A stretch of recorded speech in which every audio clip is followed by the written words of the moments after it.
Speaking of quarterbacks, man, I heard somebody say. Now I was listening to the. I don't never listen to the pregame, but I did listen to 92.9 today when I was on my way to the store, and I heard Rich McKay on there talking about the Falcons really have a rookie quarterback. That's what he said. That's what this man said out of his mouth. He's only played 10 games. He's still learning how to play. Your boy, man, Mr. Fourth Quarter, Desmond Ritter. So stunk the joint up today. So man, Riddles last week I'm on vacation and I'm getting texts blowing me up. Man, Riddles, not Riddles, cause Riddles that's my name for you. But Ritter, man, your boy Ritter, you ain't watching him today. He doing his thing. And that's all I heard while I was on vacation, while I was, out. I didn't catch the game. But only thing I kept hearing was he threw for 300-some yards. And I said, man, was it real? Like, because I know in the league, man, like I've seen it so much with Matt Ryan that these stats can make it look it make it look like it's something that it ain't. And I kept saying, man, hey, I gotta go back and watch the game before I can say, hey, this man did XYZ. He's legit a quarterback. Like, and nobody, and it's like every time I ask somebody that question, it's like they look like a deer in headlights. Like, I think, I guess he did all right. And I look at this today, man. What he threw 4 interceptions again today? I think he threw 3, but I mean, if you count the one that London had to fight for, really didn't have, that was an interception. That was an interception too. I mean, dude, this is not the guy still. Yeah. And even though the coach, because I know you're gonna say in the comments, well, Arthur Smith blew the game. He did blow the game too. He did. He did. And I know y'all been waiting for this Falcons talk, and so we gonna get into it. We gotta get into it today, man. So Arthur Smith, man, it is time for you and Ritters to pack y'all bags and go on to Tennessee or wherever you come from, Cincinnati. Like, man, it's time for y'all to go, man. Oh, man. Like, because the stuff Arthur Smith was doing today on 3rd and 2s, passing the ball, and you got running back on goal line, you passing, and you throwing, this guy throwing picks, and like, dude, you are a bonehead coach, man. Yeah. Like, what are you thinking about?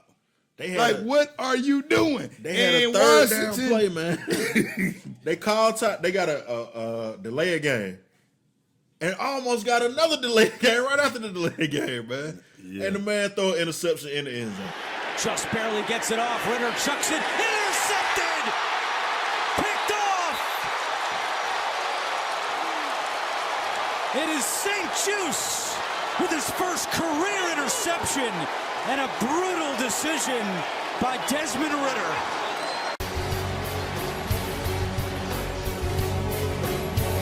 Yeah, man. And Washington gave you so many chances to win this game. I look at Washington, they were throwing the ball after you threw the interception, like you just run the ball. And they come out throwing the ball, and you guys still, I mean, I don't understand it, man. And when we were talking about the pregame, the prep for the show, I was saying, man, I was telling Earl, this dude need to be fired immediately after the game. Because, man, he called a terrible game today. And it doesn't make sense, man. Well, see, you and Matt Ryan agreed on that, though, because Matt Ryan was and Matt Ryan, we did agree. And I was like, man, Matt Ryan might be a good coach, man. Because he was scratching his head and was like, I don't agree with that. Why are you going for 2? Like, and what are you doing? Even at halftime, Matt Ryan was already right about things that Arthur Smith was doing, because he was saying, hey, you think you were down by 7, now you putting yourself down by 8, 9 points. Like, you going for 2 points conversions, like in the 13 minutes. Down 8. Algier, does he get there? No! Kalik Hudson making the tackle. Like, what? Man, outsmart yourself, man. Why? You drafted a running back #1. Why you're not using them? Like, man, this is like the Falcons have the easiest schedule, man. They do. In the NFL. And man, this team should be 4-1, bro. This is one of those easy games they supposed to. I had this one as a win, man. They should. Only game I seen them is the Lions game, and they really was in that game. Yeah. So yeah, they still got an easy schedule. And he still got an easy schedule, and you still might wind up blowing this, man. Like I don't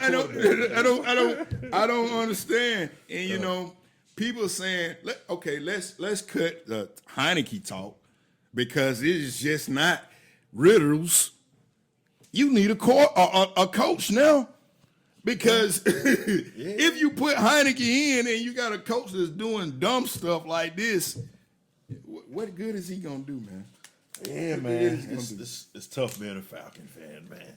That's why I got away from the Falcons, man. What good is he gonna? What good is a Heineke can go do, man? Get you drunk, man. That's about it. Drown your sorrows in a Heineke. You're gonna need more than a Heineke. You're gonna need more. You need something more powerful than a Heineke, man. When Heineke gets in, because man, this is bad, man. Yeah. Like this is really bad football. Like, dude, I mean, I know you're a trust fund baby, but man, you are on people, hardworking people time in Atlanta. We don't have time for you to just you need to go back and go back and play, man. Uh-oh. And on the ranch or whatever, because these people in Atlanta are serious about these Falcons, and we understand that, you know, you got your dream job and you wanted to be out the house and blah, blah, blah, you know. But, man, we don't have time for that in Atlanta, man. Yeah, you need to go head on. So I think Arthur Smith might think he's a guy that I give a lot of crap to. Kyle Shanahan or somebody. Now, at least Kyle Shanahan has some track record of being able to, like, you know, be a quote-unquote genius. I think Arthur Smith thinks he's, like, the smartest guy in the room, man. You ask him, hey, Arthur Smith, what are you going to do at quarterback? Everybody in the world can see your quarterback is losing you these games. You should be winning. He says, I haven't even thought about, I won't think about changing the quarterback. Okay, man. And then, you know, like you say, you go for 2 and why are you going for 2, guy? Like, you don't even need just go. You know, I don't know. I'm gonna try to back up because your kicker, Younghoe Koo. I don't know if he don't trust. Well, get rid of him. Cut him. I don't know if you trust him to kick field goals. Like that's the only thing I can see, man. Is okay. So you're not gonna kick an extra point? No, man. Cut that man, man. Get him out of there. Koo has been looking real cuckoo-ish, man, and he's always looked that way. Because I look at the game a little more than just he made this field goal. I look at how sure that field goal kick went through that. Yeah. Through that pole, man. Yeah. Like that's what I look at. Like, it was good, but man, he almost hooked that mug. Like it's drifting. Yeah, it went in, but it was drifting.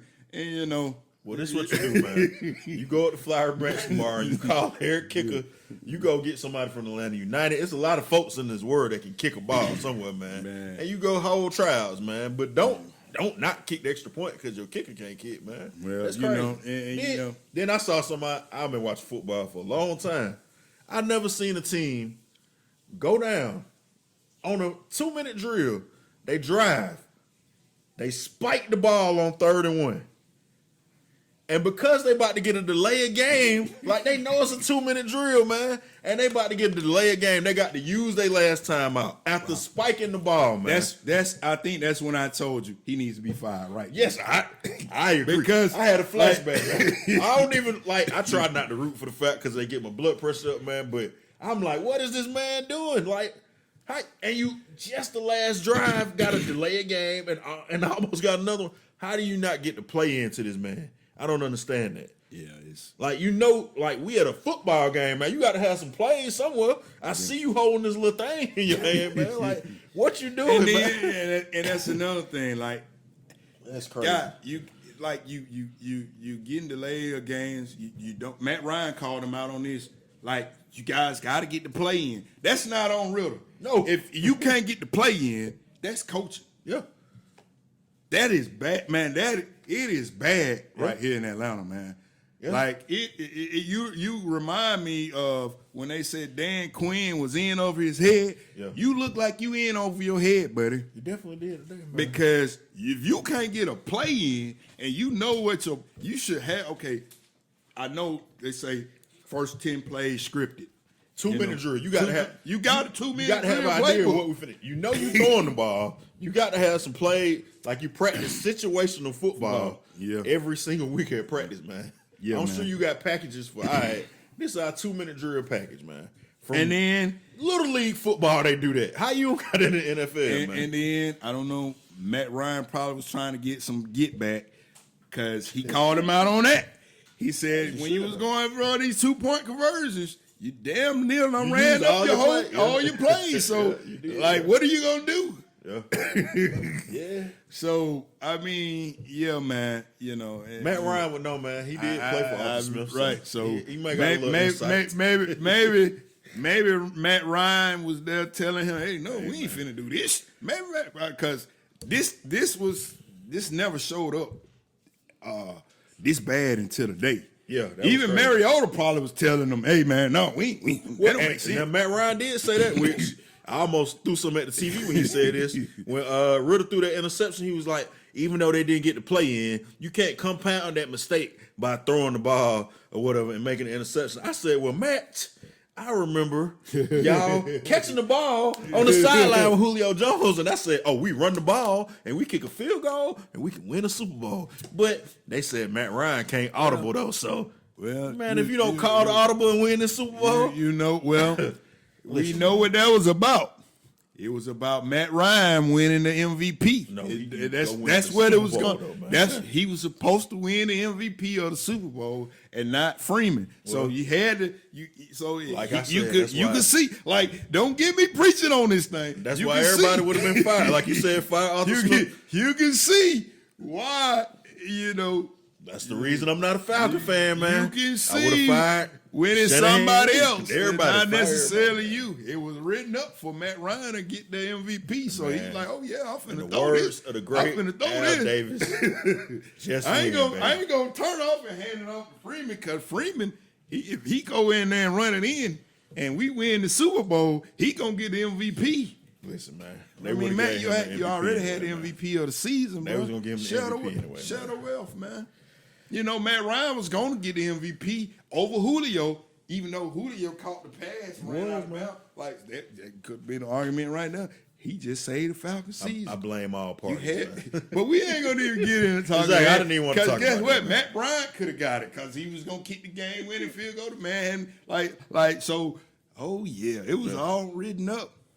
Listen, man. But it was all written up. I just found it interesting that Matt Ryan had that take to say, the quarterback, even if the coach do something crazy, you still got to, you think, Matt? I'm glad you finally figured that out. He might have learned. You finally figured that out. He might have learned, and, he probably been asked that question a million times over and over.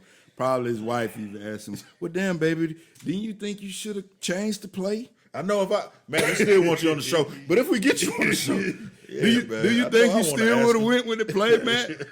Right now, we want to know, Matt. Would you still would have went with that? I hope not, man. Jesus Christ!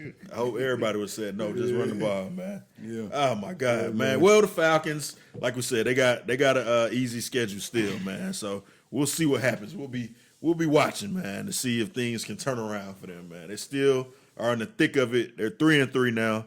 And I would say, looking at their schedule, I don't even know what to call the toughest game is. Maybe the Buccaneers. They got the Buccaneers twice. They got the Saints twice. They got the Jets in New York. But, I mean, Jets got good defense. Maybe that's it. These games look real tough right now. You sure? You serious? I am dead serious. These are all the worst teams in the league, man. These games look real tough now. They got the Vikings. You think the about the Cardinals, Jets game, man, the defense that they got. You might be an undercover Jets fan. Hey, man, this game look real tough Listen, right now, man. You crapped on the Jets early in the season, but you might be an undercover Jets fan. I'm just looking at what's going on. Because I don't know how you chose them to beat the Eagles, and now you're saying that's a tough game for the Falcons? That's why I stayed away from that Jets-Eagles game today. Man, Looking at you say they got Tampa Bay, which is leading. They got Tampa Bay next week, which is leading the division. Yeah, and the Saints lost to Houston, who we beat. Yeah, but you already know. You already know the Saints and the Falcons. One is gonna go one way or the other. Yeah, you know they probably split them two games. They got the Vikings, they got the Titans, the Cardinals, the Colts. The Panthers again, the Bears, and only people I see that you just called is beating the Panthers because time out. Like that's you it. Say the only game you see them winning is the Panthers. That's the only, and that might not be a given. Like none of these games are given. Like man, the Falcons are bad, man. Like this team is really in bad shape. You are the Falcon fan here, though, man. How you I'm don't always think about anybody who knows me, they would tell you. When it comes to the Falcons, yes, I am a Falcons fan, but I shoot them no bail. I am a fan that is always going to fan with conviction, and that's what I do. So I had this wrote down, man. I don't know if you talking about who are the worst teams in the league. Mm-hmm. I mean, the Falcons are playing all. So, do you have the Falcons in there as one of the worst teams in the league? Then, man, it is. You have to, I guess. I am not going to go that far because when you look at the Carolina Panthers, that's why I said that's the only game that's winnable. Hello, man. That's the only game that I see is winnable. Yeah. That I would say, hey, I'm gonna shoot you $200. Put my name on it. I like the Falcons over Carolina. That's the only game I would say that I'm gonna put money on. Okay. The Jets. Tampa Bay, they might lose both of those. The Cardinals, the Titans, They already know your coach is a bonehead up there. So the Vikings, is last week. The week before last, I told you the Vikings is a tough physical team. The Falcons are not that. Oh man, the Bears. I know Justin Fields is you, but the Bears, they not better than the Bears. No, they not tough like that. Oh man, yeah. Wow, that's. Yeah, so those games are not Falcons fans. None of those games. Pack it up. We'll see you next year, I guess. None of those games are for the Jacksonville Jaguars came here and went to London, played us, and kick-started their season on them. So I mean, Jacksonville is decent though. I had Jacksonville pick to win the division. Get rid of Riddles, put Heineken in, and whoever the backup coach is. Backup coach. Fire Arthur Smith. It's time for Arthur Smith. You know what the problem is? They walking around with them goofy behind. I almost cussed. Goofy mustaches, man. Looking like State Trooper number 22. And I don't know why that is not cool. I don't even know how you can root for a team with a coach with a mustache like that, man. Man, that is so not cool, man. Just saying, man. Like you look real suspect. Like that is not cool, man. Yeah, like man. Even if you were winning, that is still not. The coordinator got the mustache. Yeah, Arthur Smith got the mustache. Like cut that mess off y'all face, man. That is not cool at all. Man. Yeah, man. That's the problem, man. That is not cool at all. You cut that mess off your face. Yeah. That is not cool. Even if this team was winning, I don't know who thought that would be some kind of brotherhood. Hey, but man, that looks real foolish. Boys just out there. You look real foolish, man. Oh, man. Well, you look real foolish they do with look the crazy. mustaches on your face. They look crazy, man. That is not cool. That is not a trend that needs to be started. Like, that is not it. That is not it, man. Yeah. I mean, I don't know, man. I think that's a cultural thing. That's what I say. It is a cultural thing. Yeah, that's a cultural And it's thing. very foolish. It's very foolish culture. Well, Falcons fans, y'all gonna win some more games, man. Not just the Panthers. Man. Y'all gonna win the division. Well, you hear it. What? Cut that out. We had it. What? Yeah. That is a sign that we went too long. We're talking crazy now, man. Yeah, you ain't. We know you really with us, man. Hey, We know man, you I really am, with us. No, You know, it's still wide open. So that's what I said. Keep hope alive, man. Keep hope alive. Keep hope alive. anything is possible. Anything is possible. Definitely. Anything is possible. Thank Yes, sir. y'all. We out.